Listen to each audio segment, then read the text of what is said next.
If you've never heard of embryo adoption or snowflake babies, you're about to. It's a different form of adoption that for some couples is an absolute life changer.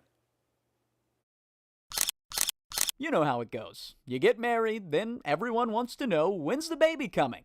For Emily and Kris Burns, easy answer. We wanted to start a family. An easy answer that proved to be not so easy. We started trying, and we had tried for about 6 months and nothing was happening. So then we decided to go see a fertility specialist. 2.5 years, countless doctor's appointments, and thousands of dollars later, still no luck. I'm supposed to be able to do this. This is supposed to be easy. Like, people have children all the time, and then when it happens to you, you just feel like, why is this my story? Like, why did this happen to us and to me? It's hard. Yeah, it was some dark couple of years. Yeah.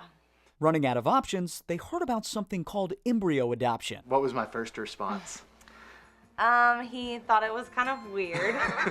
Couples who try in vitro fertilization end up with leftover embryos. Many are destroyed, but some are donated, then frozen in a lab like this. Think of it like regular adoption, but you're adopting someone else's embryo and giving birth to it yourself.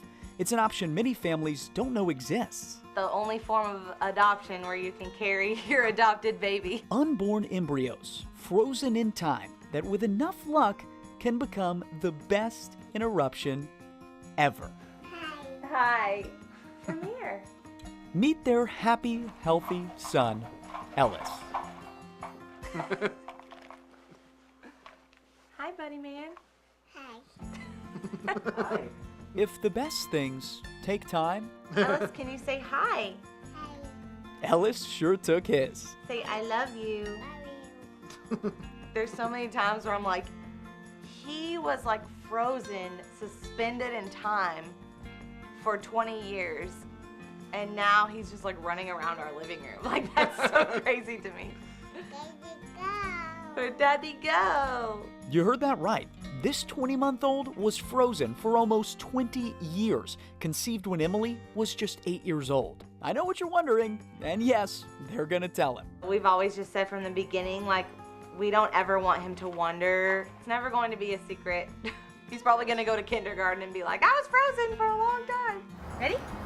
1, 2, 3. Until then, it's days like this for baby Ellis.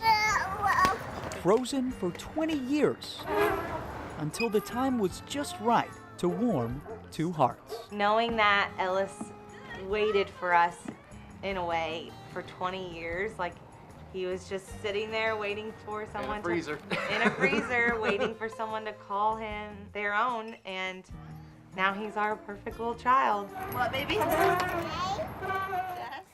Now, if you're wondering about the chances of baby number 2, I asked, and the group of embryos Ellis came from still has some available. So it looks like Ellis might have a genetic sibling on the way sometime after spring.